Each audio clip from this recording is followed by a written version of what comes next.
welcome to Biz Ed in Westminster. Hello everybody on Facebook Live. And we have Connie Kercher of Switchboard Networking Boutique here today, presenting on engaging events, elevate your business. Connie Kercher served at Gannon University as Assistant Vice President for Student Engagement and Leadership Development before opening Switchboard Networking Boutique in September of last year. Her passion for intentional event development was launched from the Dallas-Fort Worth chapter of Meeting Professionals International, a membership organization for corporate, association, and independent meeting planners, where she was an education manager. With rousing applause, please help me to welcome Connie Kercher. I'm going to change the slides real fast here to make sure we get that adjusted. So we will go from there here.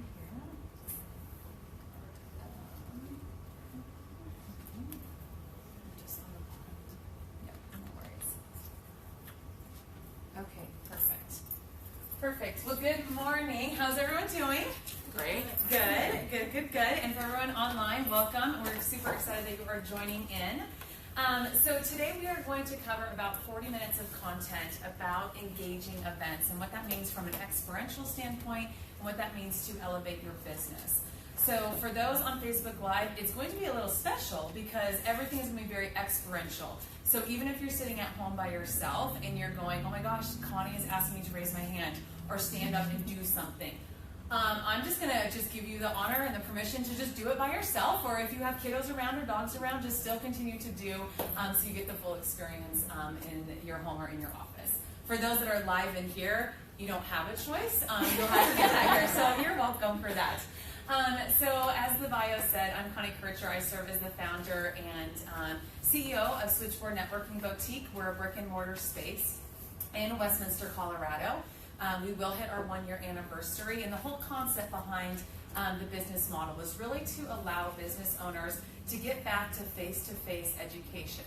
My background and passion is obviously, if you couldn't know, for 10 years, it was in higher education, where we really transformed folks' lives by getting them to experience, not just learn out of a textbook, real-life situations. And so when I also was doing consulting for large-scale expos and events, I kind of was going, why aren't we doing this as small business owners? We would go out, we would go to another country, rent out a huge expo hall, do awesome education tracks, awesome keynote speaking, awesome vendor spaces, VIP rooms, close business in 4 days, go on to the next. And so really today is to teach you some of the best practices. I'm a very, very researchy, nerdy person. The glasses aren't fake. I really can't see the slides if I don't wear these. But it really is for us to understand if we can get a consistent, intentional, engaging calendar, how much that is going to serve your business well. So again, I'm a very much so outcome-based person. So you're going to hear at the beginning the research behind this, because I want you to know that it's not just Connie songing and dancing up here to go, you should do events. I hope you all do. I hope that you see the strategy and the intentionality behind the research and why I'm so passionate about this. So if I've done my job right and I've educated you to a point to meet you where you're at, you will know and understand what we're doing to do some event building techniques and strategies to not only attract new clients, but then if you're building in some engagement techniques around adult learning theory, because that tends to be our audience and we don't really know how those folks are learning, I don't know how you're going to then teach them the best, right? And then that will help you keep engaged of your existing clients, okay? So I want to do a quick kind of like gauge of, so I can tailor some of the examples, okay? So on a scale from 0 to 10, 0 being, Connie, I have never put on a live event to grow my business. I've never done a customer appreciation event. I've never done I'm the expert. I've never done a trainer event. I've never done anything on the education realm in a live event. You're at a 0. That's not a negative thing. Just need to kind of know where you're at. 10 going, I actually should be up there with you, Connie, teaching this, because tomorrow I'll be doing 2 live events, with a packed room of 50 people and, attendees that I've been funneling through the process. So on a scale from 10 to 0 to 10, kind of just shout out with your fingers where are you at in terms of your live events portfolio. 0 to 10, where are you at? People online, good luck, sunshines. Okay, so my responsibility, thank you for that. So we are kind of at a 0 to 10 range. I think we may have like an 8er in there. But I want to make sure that I'm teaching, regardless if you've never put on an event and you're like hoping, praying, wishing, and kind of nervous about it, I'm hoping to give you some confidence in that. And then if you already have a consistent quarterly live event that is driving revenue for your business, my hope and goal is that I'm making you more intentional and elevate what that looks like. Sound good? Okay, so case study. Are you nerded out yet? Here we go. So face-to-face events based on your best practices. We're going to focus on these 5 case studies.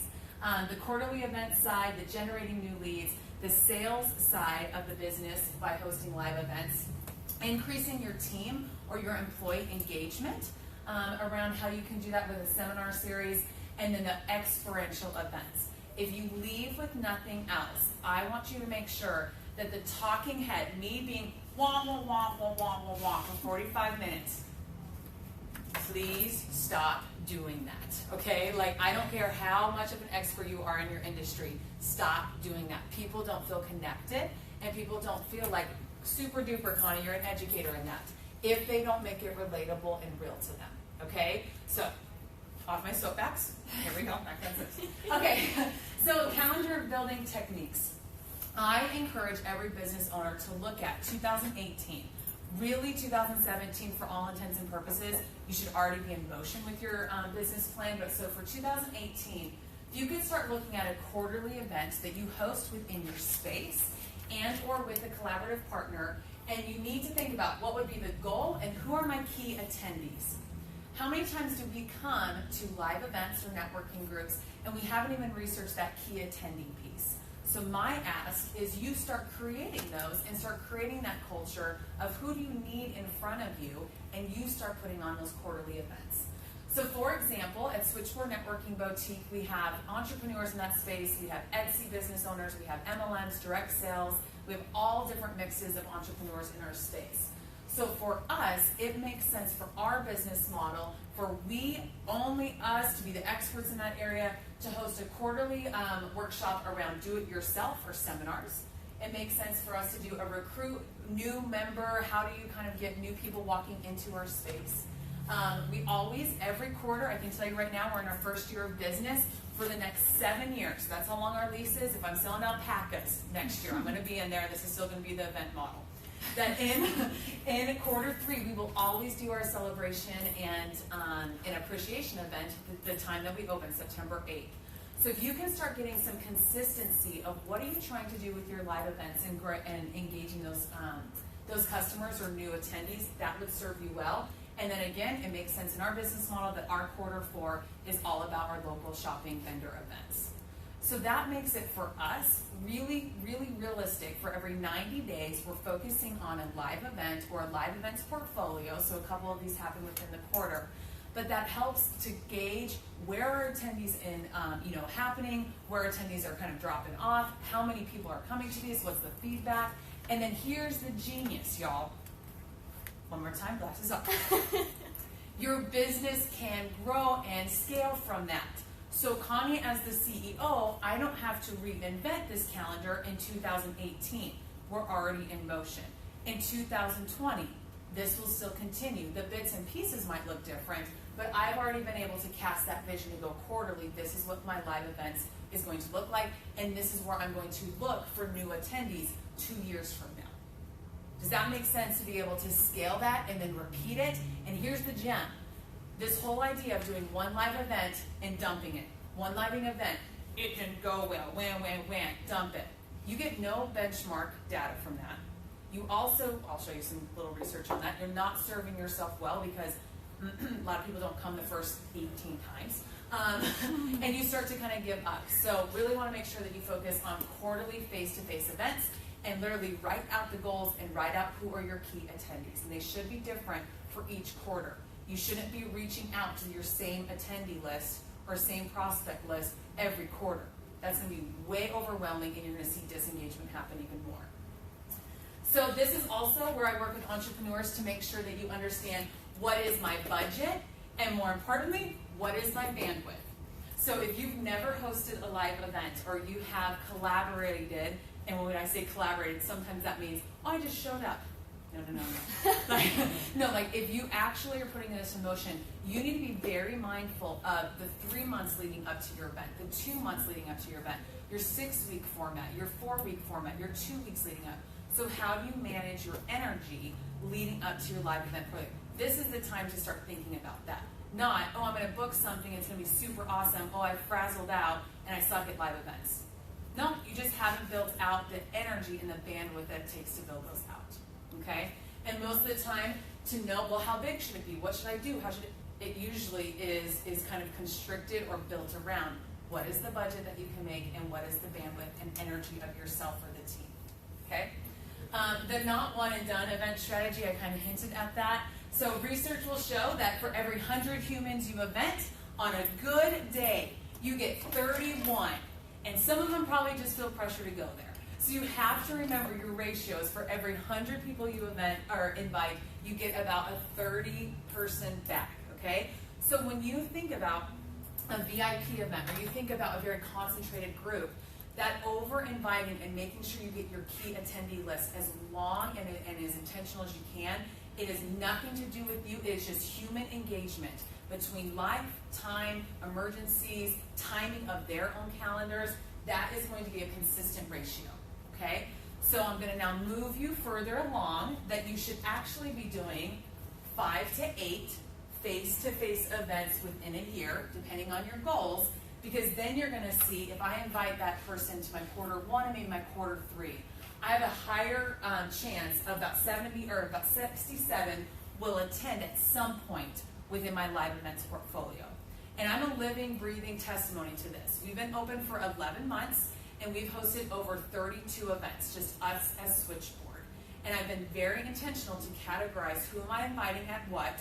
And the first 3 months, I get one here, one here, one here. They fall off the radar. Okay, I engage them again. Like if you do not already have that set on your calendar, there's no way people are going to know what the next step is. Because here's the gem of this. I invite everyone to our 3rd quarter celebration, September 8th. You all are very welcome to come. How many of y'all are going to come? 3 of you. Thank you. Okay, so thank you so much. But then my follow-up strategy is what? No worries. At the end of September, we actually have this vendor event. Would love to see you there. I'm able to follow up with another live event that's already in my calendar instead of, oh, I think I should plan something else for next time and maybe, maybe I should invite them. It's a follow-up strategy that's already built on your calendar, and they don't feel like, oh, I'll email you the next event. I already know what the next step is to invite them to September 30th, 5 p.m. Okay. Does that make sense? Any questions? Again, for my online folks, just kind of shout out, thumbs up, hearts are always nice. Anyone have questions about that strategy or about that specific case study? Okay, stand on up then. Oh my gosh, Connie, this is the craziest lady you've ever met. Yeah. Okay, so want to start talking about community. So when you start doing a community expo, or what we're building here, right, with Biz Ed, there's a community being built. When you're doing live events and you show up as the show, and you show up as the expert, and you show up as the salesperson, and you forget that the humans are part of the experience, they're not going to have the best engaging experience, okay? So I'm going to stop talking, and I'm going to go, okay, I want to hear from you all in your own industry. If I said you have been blessed with a $10,000 budget, and me to help you with the expo, what would the expo look like? Why would you put it on? What partnerships would you want to put in motion? How could you put some existing programs or services and launch those at a community event? But it not being just a networking experience and not being labeled as a sales pitch, how could you create a community expo feel to drive a different kind of engagement? So, I'd love to hear, why would I come to your event? What would you want me to learn or be just kind of wowed at your event? Got $10,000, you got me for 3 months. What are you putting on? Yes? Mastermind. Mastermind group. Why? So that people get specific strategies they can implement in their business. Okay. And who would be your #1 complementary partner to help drive attendees to that and align with your values?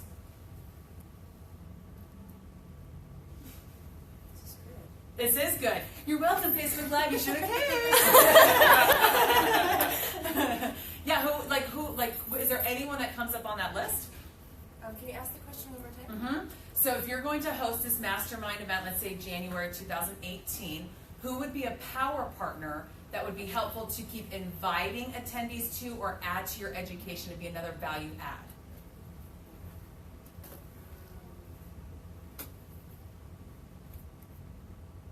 I feel like somebody who's like a systems person. Okay, a systems person. Okay, a systems person. So to help maybe the logistical side, but maybe also kind of the day of event side, would that be fruitful? Yeah. Okay, okay. Okay, love to hear from someone else. Yes, Zoe. I would put on an e-commerce convention. Okay, convention, okay. And who is like your top 2 key attendees that you would want to make sure you invited? Yes, people who are interested in breaking the barrier to become an e-commerce business owner, and those who are established and are future-minded, looking for what's the next trend, information that I can adopt and put into my business. Okay, and does one of those events already happen in the Denver area? Yeah, probably. Jeremy's shaking his head yes. I'm Okay. going to go with yes. Okay, so these are questions that I want you to start thinking about. Of instead of the silo entrepreneur or business owner, I have to do awesome events and it's going to be the end of me. Stop. Think about how are you collaborating, how are you doing the community feel, how are you being the value add to a current event, and you just add an education. You add your service or your education to that current community event, and then you don't have to do it. So think about that. Instead of you going, oh my gosh, Connie, I have to leave this and create my own events portfolio, why this is case study 2 is go ahead and see what are some movers and shakers in your community with your key demographics, and go, here's my value add. I would love to be able to do a 2-hour power hour session with top 10 folks just out of service to the expo, or I would love to be able to add this to your education track. You have to be able to articulate that need and go, this would be a value add to your event. And you'd be amazed by how many event planners, which I was, that when they came to me and I'm going, oh my gosh, I have this, I have this, and this, and they go, don't worry, I'd love to bring this package, here's this, it's a happy little thing, it's value add, I'll still bring 10 attendees to your whole expo, but wouldn't this be great? And I'm like, yes, in, done, okay, I'm on to my next project.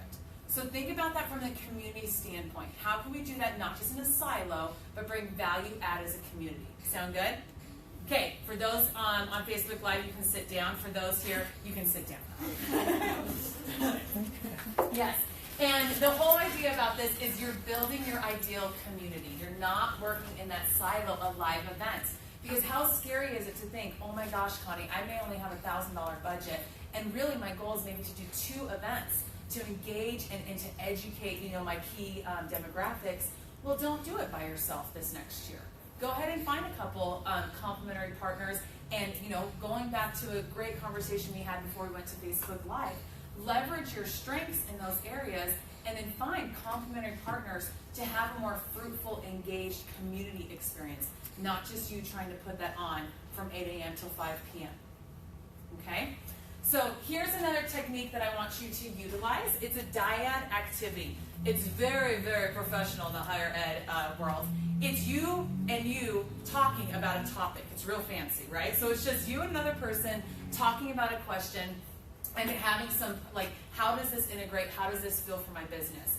So again, for folks online, I want you to go ahead and write out. I want you to actually journal, or if you're with somebody, go ahead and do some internal reflection on this question. For the folks that are live, I want you to actually talk to the human beside you or behind you, and I want you to go, okay, Connie has just thrown a lot at me. Holy schmoly, you're welcome. I want you to go back to this first piece, because it's important to always revisit your content at a live event, and I want you to think, what most resonated with me out of these kind of 4 bullet points of I never thought about doing quarterly events, or when Connie was talking about I'm so scared to put those on because of the fear of my attendees and how that would drop off, I kind of feel a little bit more like, if I get 30 out of 100 invites, I'm kind of hitting it out of the park. That felt good. I felt affirmed. So go ahead and have a conversation with the human beside you or the dog at home. For 1 minute, you go ahead and talk about what has resonated with you out of that calendar building technique slide. So go ahead and do that right now.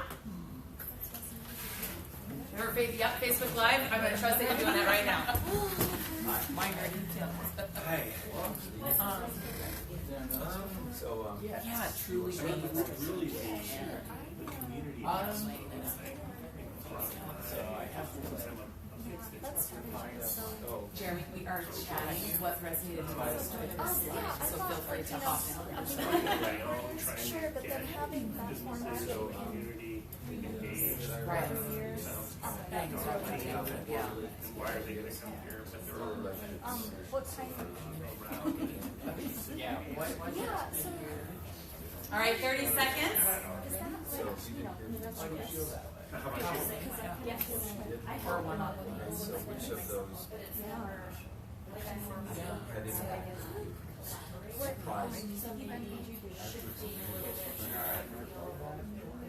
Great dialogue happening. 10 more seconds, please.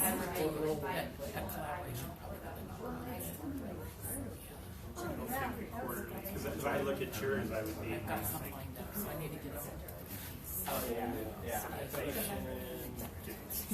All right, so go ahead and wrap up. We're going to keep moving forward here. So again, this is me teaching a best practice within this own education time. There should always be moments in your live events portfolio or in your VIP event or in your customer appreciation where you're going offline, you're going off stage, and you're letting them resonate, you're letting them reflect, you're letting them have part of that community connection. Okay, so that is absolutely best practice that I will show you here in the next slide, again, how to filter that in. So we're on to our next engagement activity. And this is being super mindful of being proactive and how to time block these events. And so I find that when I talk to entrepreneurs and they go, okay, Connie, you're talking like huge expos. I'm actually going to scale you down to like a 2-hour event now. Okay, so like narrow your focus, as hard as that is for me as futuristic. I'm going to go down to just a quick little 2-hour event, okay?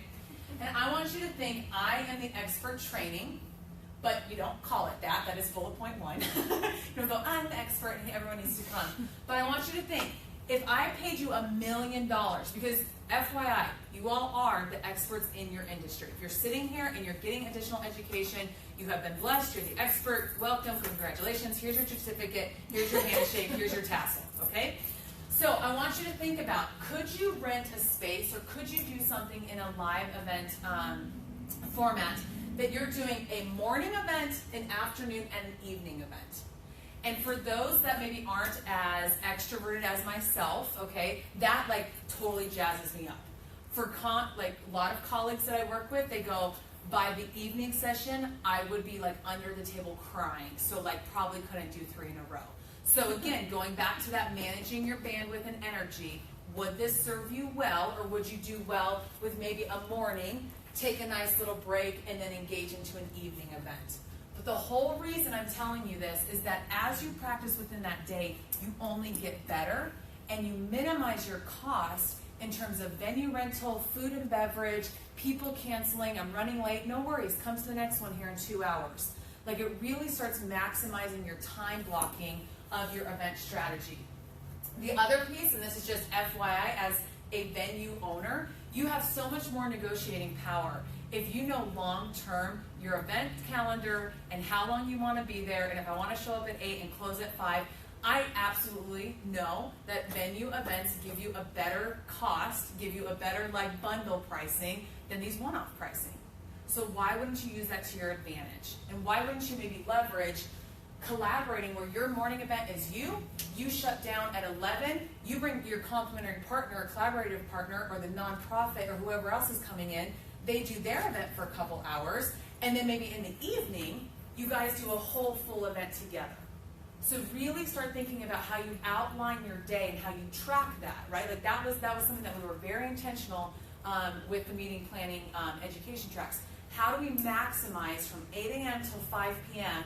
thousands and thousands of dollars renting this space, thousands and thousands of dollars of the Wi-Fi cost, thousands and thousands of dollars of the food and beverage cost.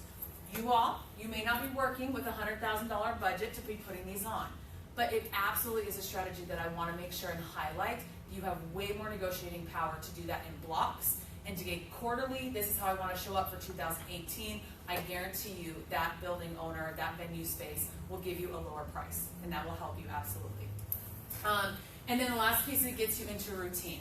If I did this presentation, I've probably done this presentation 5 to 10 times. If I did this presentation at 11 o'clock, and then 2 o'clock, and then 8 o'clock, and it kept going, I'm only going to get into a better routine of articulating, of sharing, of being able to understand how to make this relatable to the audience. So you all know, all that nervousness in your first go-round, you know this. And then you're like, I would have said that differently. And then it's like 3 years you do that event again, and you're like, I totally forgot what I learned. It's setting you up for success. The things that I totally forgot in the first slide, I don't get to redo right now, right? Like it's only happening until 11 o'clock today.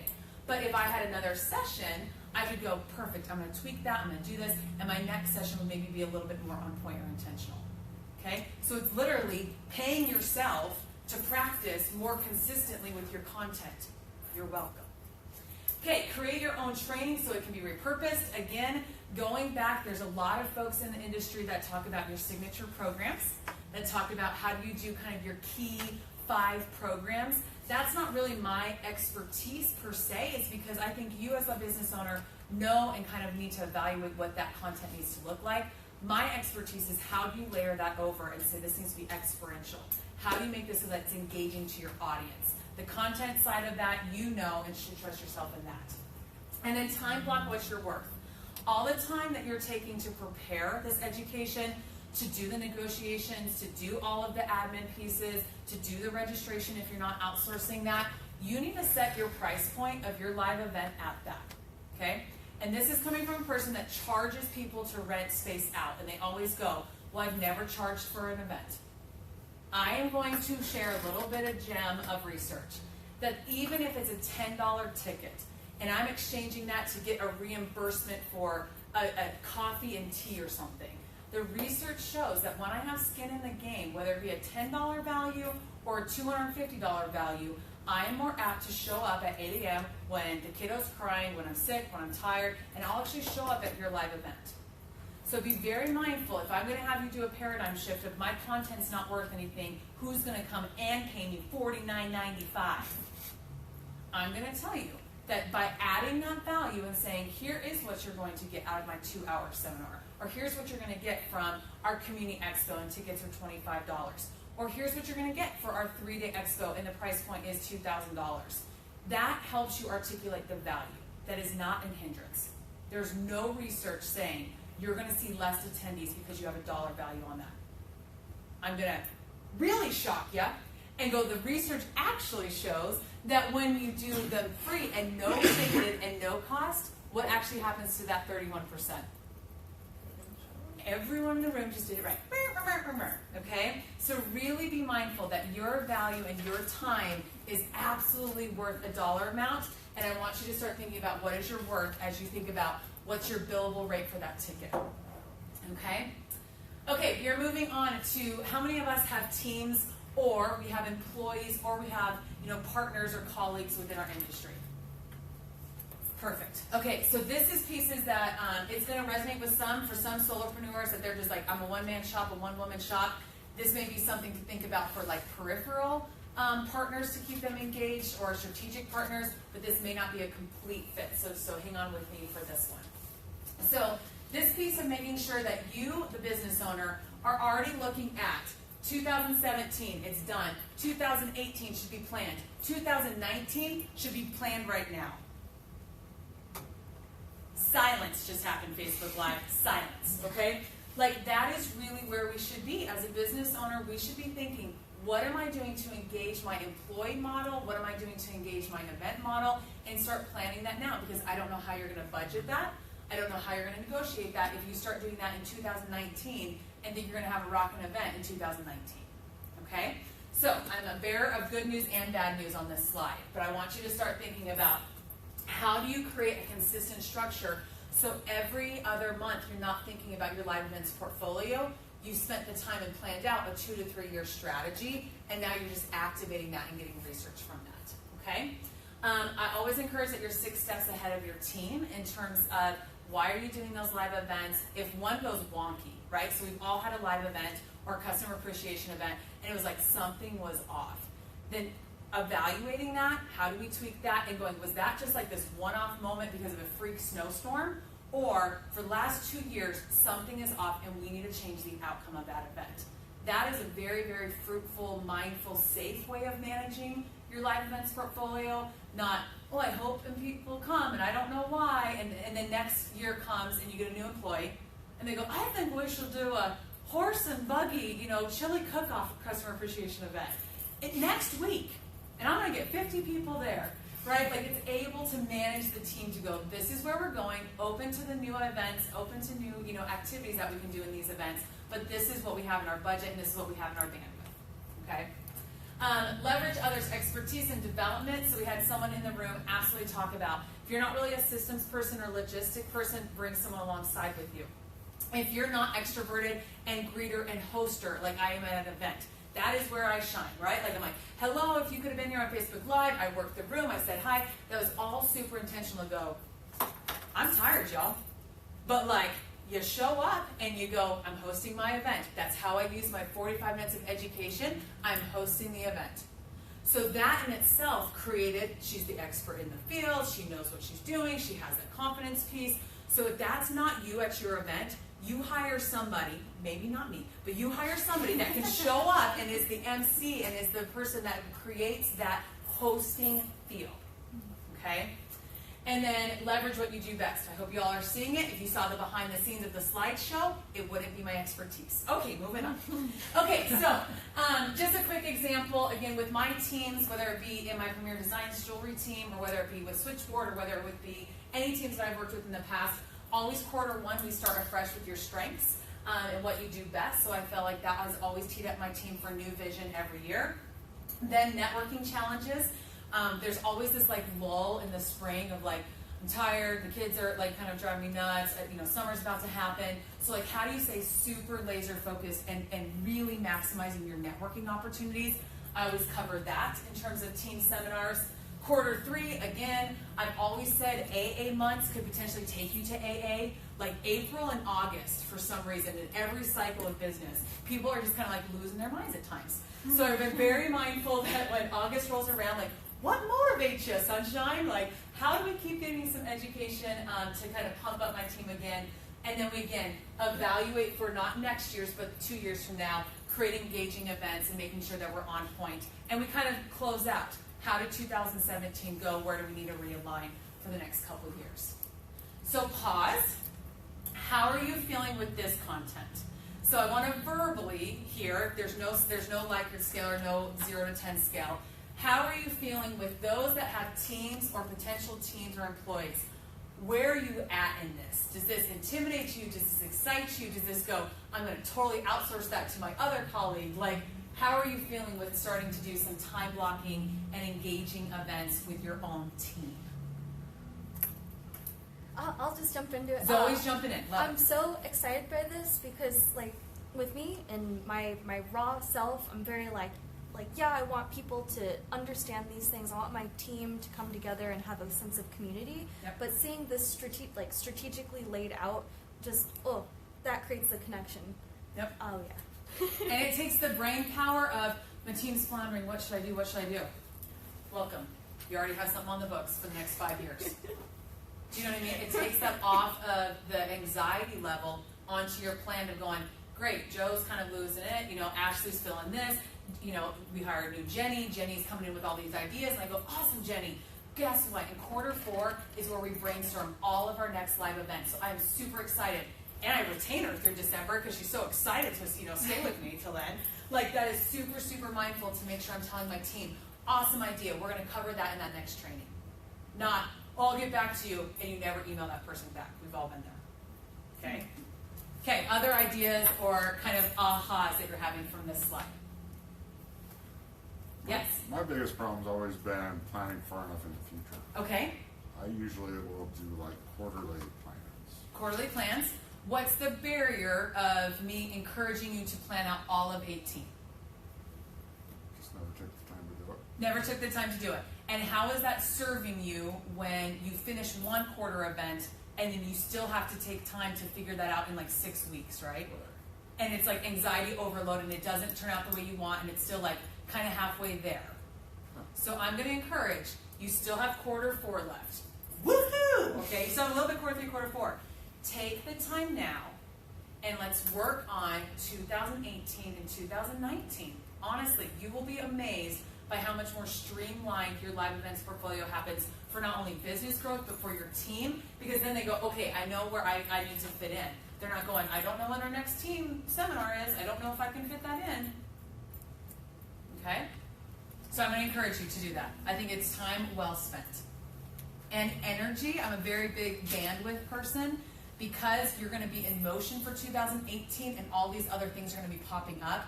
You're going to find that you're going to have less and less bandwidth to come up with a really awesome seminar than if you just sit down and plan it out now. So these are going to be my 4 awesome ones for next year, and then move forward.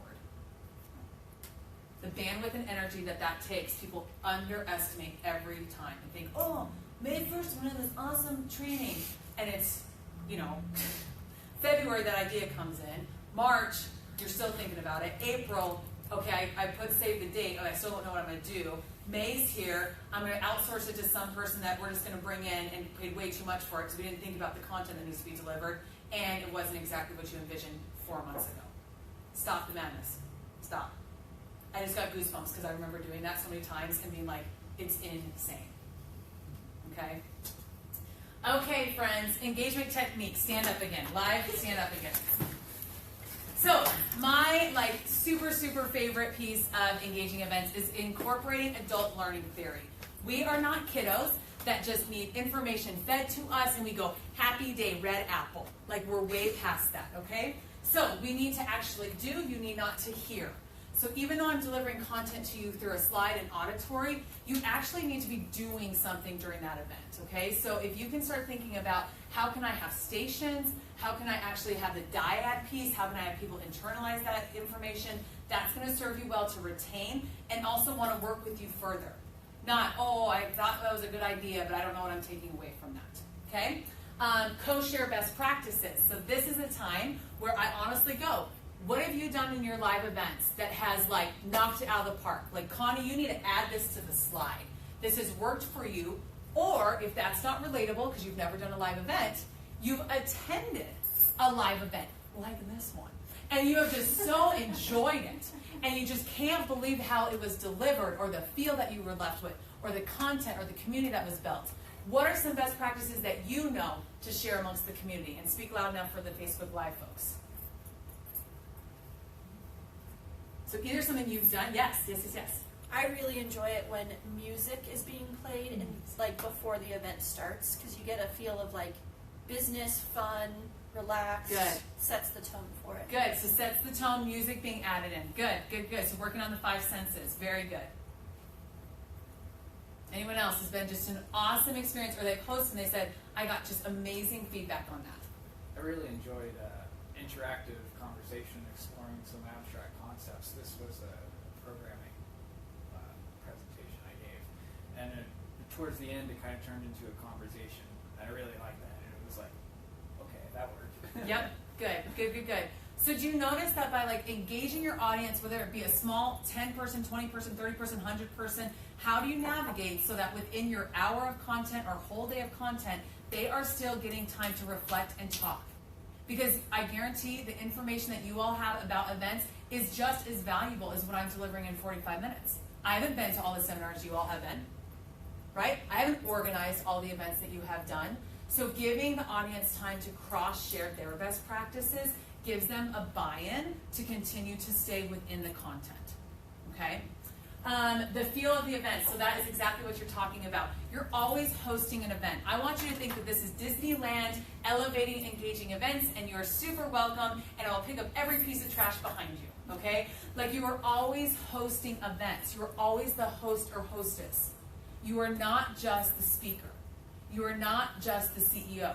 You are not just the complimentary partner. So when you switch that, your audience feels that.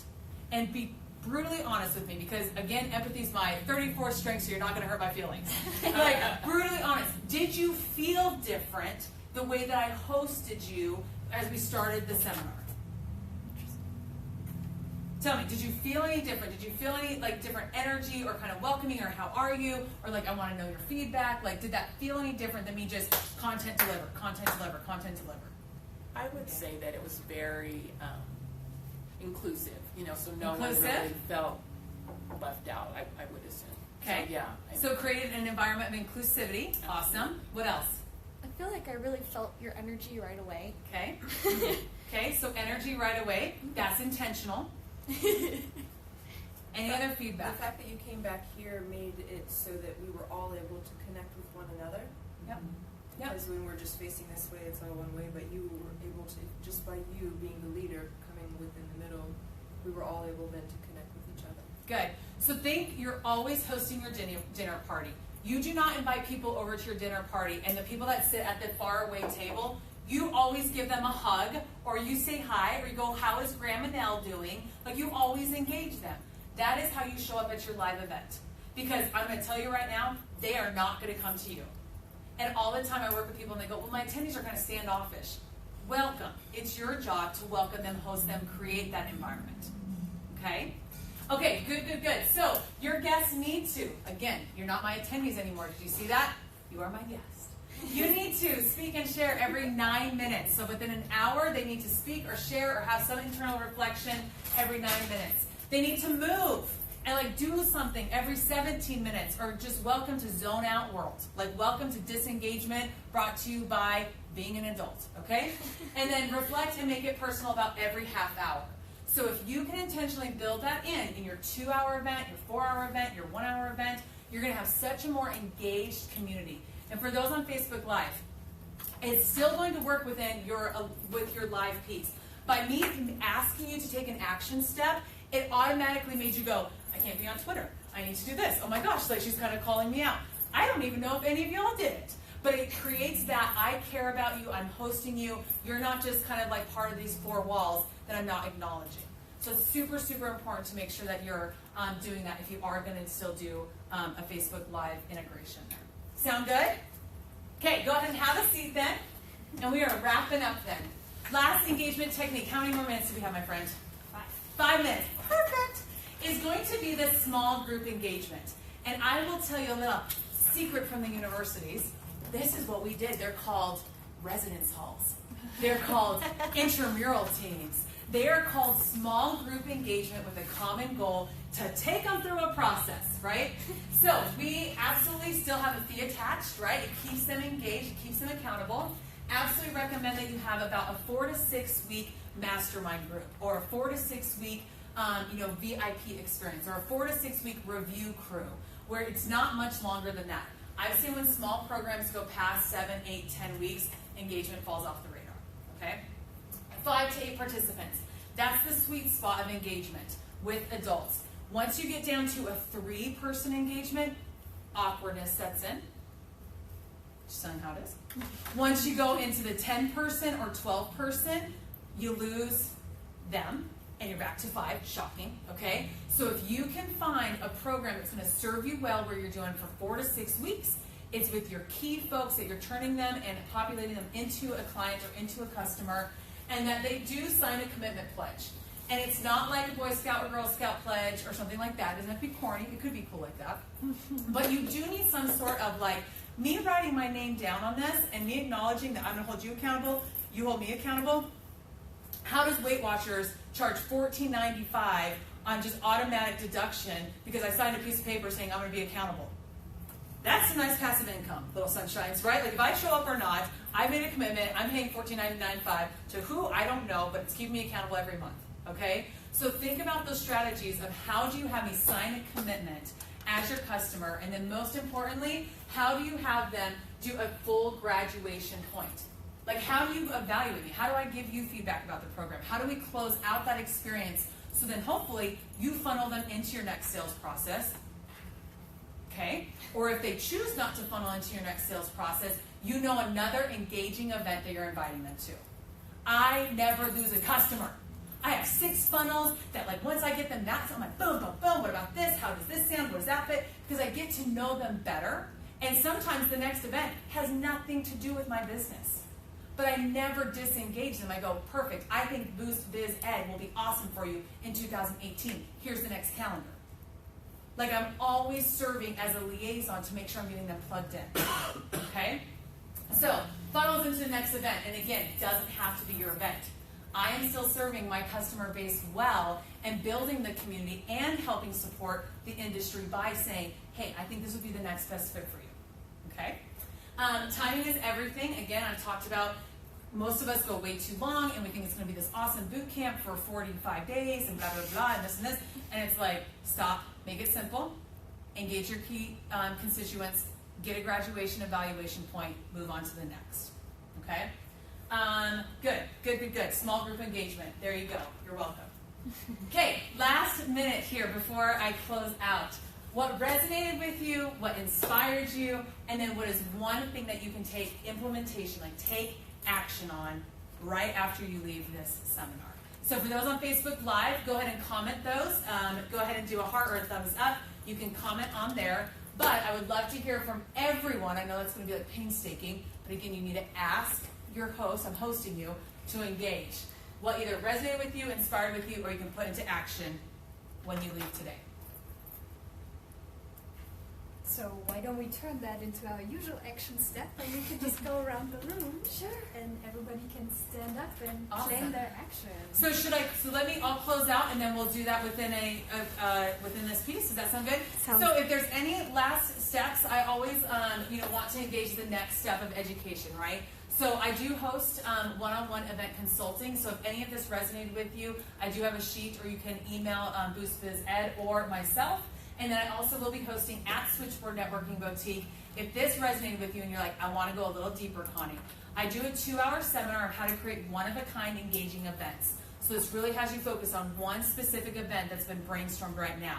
So at the end of this month, it's for 2 hours. You can see the tickets are there, and I only open it up to 12 spots. So if that's of interest on Facebook Live, comment that little gem. Anyone that's in the room, we can chat about that. So super thankful for everyone that joined in on Facebook Live. It's super exciting to connect and serve with you. And hopefully you learn some tactics on to elevate your engaging events. Thanks so much.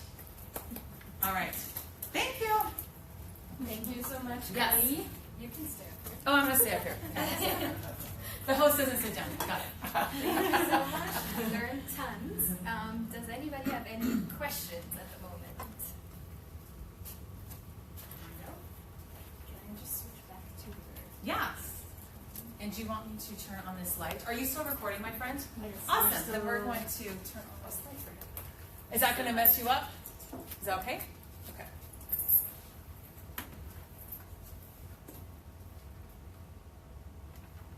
Okay.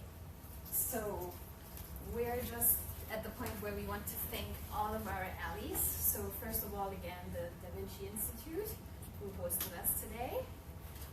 Our awesome speaker, Connie from Switchboard Networking Boutique. Ashley, our coordinator. Hello. I'm Ashley with Let Me Help You, and I work with stressed out business owners who need help getting caught up or getting to a place where they can feel like things are moving smoothly now, and they can move forward and maybe plan an event. Zoe, you're up next. Can you see me? Hi, Facebook.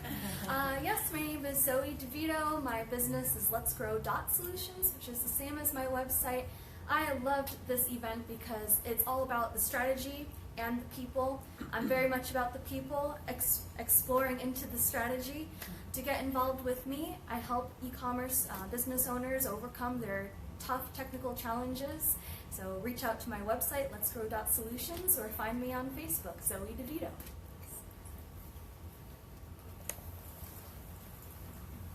And then, of course, as further allies, we have Laura Pensapentio, who takes care of all of our social media and posting all over. And of course, Drew, who's our founder, who's somewhere in Oregon. Hi, Drew. And myself as your Emcee today. So I just enjoy these networking events because it gives me a chance to meet new people and move along with my search and what I'm going to do next. So we have as a next step to just action, as Connie already pointed out. So if you can just stand up, tell us your name, and claim your action that you're taking away from this event today and what you're going to implement in your business, that would be great. Jeremy, do you want to start? Yeah. Your focus. Sure. Oh, we're still on Facebook. Okay, cool. Well, I really resonated with the strategy. That was very helpful to hear kind of some of the more laid out points or the particular bottlenecks of a strategy and why some people's strategies fail. And reflecting on my past events, it makes a lot of sense on what went well and what didn't. So it fits well. I feel inspired by that, and I definitely want to experiment more with this. I'm definitely more of an introverted person, so I'm going to put into action more small groupish stuff, which I was very ecstatic to find 4 to 8. What, it was 4 to 8, right? Okay, cool. 4 to 8 people. I can do that. So yeah. Yes. Go back. Hi, my name is Beth Roybal, and actually I've said through this, I think, before, and it totally resonates with me. And I've not taken my action steps yet, so now I'm going to. I would say, I mean, I have tons of potential events and different connections that I've made, but I need to get them committed to my calendar, and so that's what I'm going to implement. I too am more of an introvert, and I love doing more of the smaller events.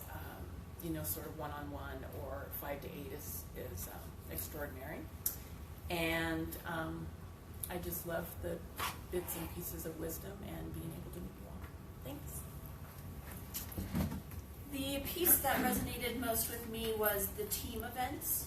I think that piece is missing a lot when you start to grow your business and you bring people onto your team. You think that people just kind of go with the flow, but you really have to take the time to keep your team connected so you can move forward. Thank you. I'm Nils Levine with Optimize, and what really resonated with me was looking for expos and maybe teaming with some people. I'm a B2B guy, trying to really get the attention of other businesses is difficult. So there are some organizations that already have that attention, and maybe trying to bring a package to them, like you said, that really resonated with me. My name is Alan Warner, and I felt like this was really great. I haven't done events for clients, but I think they'd be really useful. So I am looking to, the implementation is to create that quarterly calendar to have some ideas. And really love the simplicity of once you get those 4 ideas for your quarter, you just kind of like redo them every year. And then it's just a matter of changing some details and content, but that makes your life easy. Thanks. Leila Gonzalez, and I believe that structure gives you freedom, Connie, so I love the structure. It's simple. I think what my takeaway is to put things on the calendar. I often say if it's not in the calendar, it won't happen, so you give the structure and I just plug it in and do it. Good. Jeremy Wiley with Tri-State Mortgage. I think the 2 biggest things I took away is, of course, planning further out, having more of a calendar for even a year or 2 in advance. And the other one is more client interaction. I used to do tax planning seminars, and the ones where they would ask a lot more questions went a lot smoother, and I got a lot more clients than the ones where people were just sitting there like they were in a library.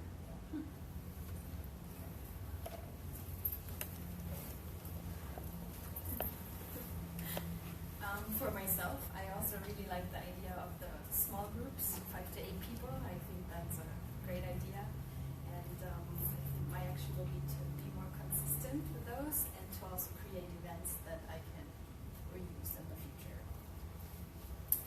So we also have some sheets for everybody who wants to take action with Connie, and we'll just pass them around the room. The last announcement that we have for Facebook Live is that in addition to our current location in Westminster and Denver, we also have a new DTC location. And Drew has put new events in place in Corvallis, Oregon and San Diego, California. So we're very excited for those new events, and And thank you everybody on Facebook Live. We're going to sign off now.